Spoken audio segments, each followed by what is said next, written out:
जय श्री कृष्णा दोस्तों।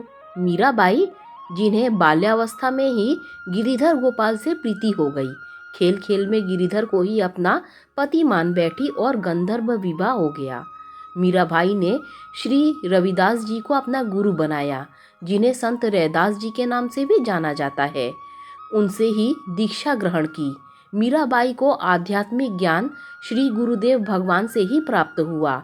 जब मीराबाई सयानी हुई तो पिताजी ने ब्याह के लिए मन की बात जानना चाही, पर मीराबाई ने ब्याह करने से मना कर दिया। लेकिन समाज का डर पिता को सताता रहा। अंततः उन्होंने मीराबाई का ब्याह बिना उसके मन के ही कर दिया। मेड़ता में जन्म लिया, मेवात में ब्याह हुआ। ब्याह के बाद भी मीराबाई पूरी तरह से पवित्र थी। मीराबाई में इतना तेज था। मीराबाई के तेज और भक्ति का भाव की जिद के प्रभाव से कभी भी उनके पति ने उनके पास आने की इच्छा नहीं जताई। मीराबाई ने एक बार अपने पति मिथ्या जगत की परंपराओं या मिथ्या समाजियों के अनुसार समझे से एक ऐसी बात कह दी जिससे सामाजिक व्यापारिक कर्मकांड से पति होने के बाद भी उन्होंने मीराबाई को कभी भी स्पर्श नहीं किया। उन्होंने कहा, कृष्ण को हम बचपन से ही अपना मान चुके थे। सनातन अनुसार गंधर्व विवाह और ब्रह्म विवाह तो गिरिधर गोपाल से कब का हो चुका। अब फिर इस हाड़ मास के देह का सामाजिक दान और खरीदी का क्या? प्रजापत्य विवाह, पिता राजा किसी बड़े द्वारा दान किया जाना या भाव से किसी द्वारा खरीदा जाना हुआ। वैश्य प्रवृत्ति के भाव से एक विवाह नाम पर पिता ने इस शरीर को दान दिया और आपने ये खरीद लिया। यह शरीर का क्या विवाह होगा? वह तो विवाह नाम पर समाज की वैश्य प्रवृत्ति होगी। शास्त्रों अनुसार तो मन से हम कुंवारी नहीं हैं। मन ने बचपन में ही गिरिधर गोपाल से ब्रह्मा और गंधर्व विवाह कर लिया था।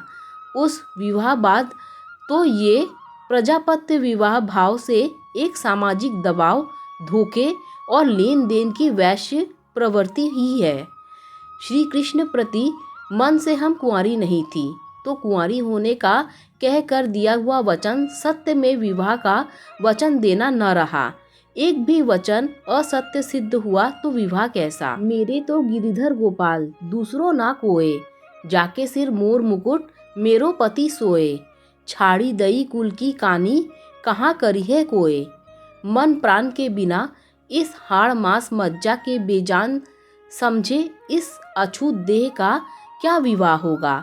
समाज के दबाव और धोखे से बने दैहिक व्यापारिक संबंध के विवाह को मीरा ने विवाह नहीं माना, धोखा और वैश्य प्रवृत्ति माना।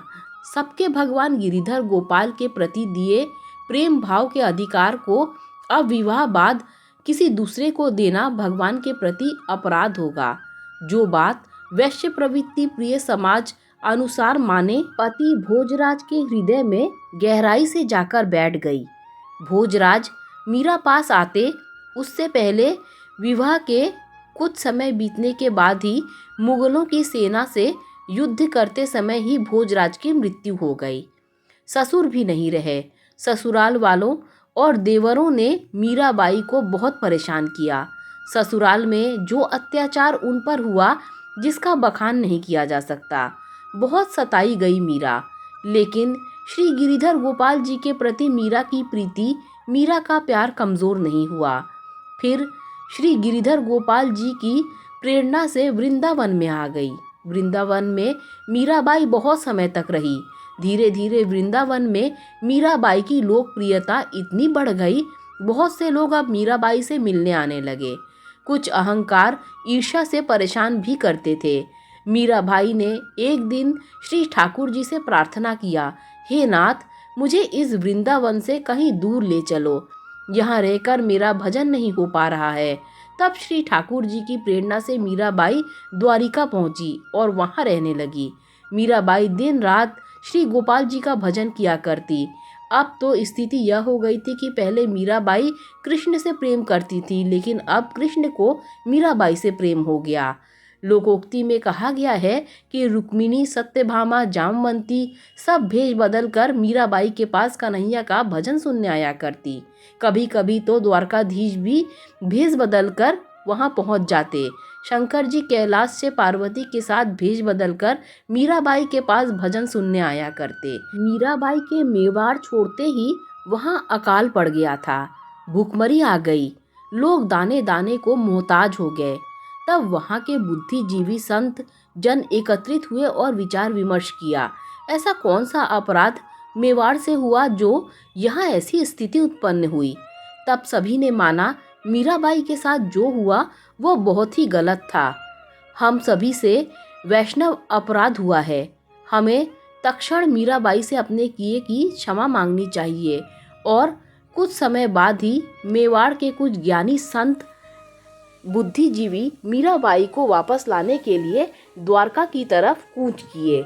मीराबाई ने वापस जाने से मना किया। तब वो सभी समुद्र किनारे गोमती के तट पर अनशन पर बैठ गए। मीराबाई को पता चला कि मेवाड़ से आए सभी वैष्णव संत जन अनशन पर हैं, तो वो जाकर सभी संत वैष्णवों को आदर से प्रणाम किया। उन सभी को बहुत समझाने का प्रयास किया। मीराबाई ने कहा, हम बचपन से ही गोपाल के हो गए हैं, मन में गोविंद को एक बार अपना मान चुके हैं। समाज के थोथे आडंबर, झूठ धोखे में रख झूठे बनाए संबंध, बिना प्रेम के तो ये समाज के व्यापार, कर्मकांड, सामाजिक विवाह आदि हमें हमारे वर गिरिधर गोपाल से अलग नहीं कर सकते। हमें उनसे अलग मत करिए, ये हमारे बचपन के मित्र हैं, इनसे हमारा गंधर्व विवाह हो रखा है। झूठों के समाज का विवाह झूठ है। लक्ष्मी और रुक्मिणी ने विष्णु और कृष्ण से, उसी तरह हमने मन में गिरिधर गोपाल से गंधर्व विवाह कर लिया है। झूठे धोखे में रख समाज का दूसरा झूठ धोखे का विवाह चाहे कैसा भी हो, हमारा विवाह नहीं है, वह झूठ और धोखा ही है। मेवाड़ हमारा ससुराल नहीं है, भोजराज हमारे पति नहीं है। हमारा विवाह हमारे गिरधर गोपाल से हो गया है, हम न जाएंगे। जब सभी न जाने को तैयार हुए तब मीराबाई ने उन सभी संतों वैष्णवों के सम्मुख में एक शर्त रखी, यदि हमारे द्वारकाधीश मुझे जाने के लिए कह देते तभी मैं वापस आ सकती हूँ। मीराबाई सभी लोगों के साथ श्री द्वारकाधीश पहुंची। वहां मंगला की आरती हुई गई। जैसे ही मीराबाई ने श्री द्वारकाधीश के मुखमंडल देखा, नयन सजल हो गए, अश्रुधार बह पड़ी, वाणी गदगद हो गई। तभी मीरा ने श्री द्वारकाधीश को अपने जीवन का अंतिम पद सुनाया, साजन सुध ज्यो जानो तयो लीजो, मीरा के प्रभु गिरधर नागर, मिल बिछुरन मत दीजो। इतना सुनते ही श्री द्वारकाधीश से रहा न गया। श्री द्वारकाधीश साक्षात मीराबाई के सम्मुख में प्रकट हो गए। मंदिर के गर्भगृह में इतना प्रकाश फैल गया मानो सैकड़ों सूरज एक साथ प्रकट हो गए। मीराबाई गर्भगृह की तरफ बढ़ी जा रही थी। जैसे ही मीराबाई प्रभु के सम्मुख पहुंची, मेरे श्री द्वारकाधीश भगवान ने आगे बढ़कर अपने दोनों हाथों को फैला लिया। मीराबाई भगवान के हृदय से लिपट गई।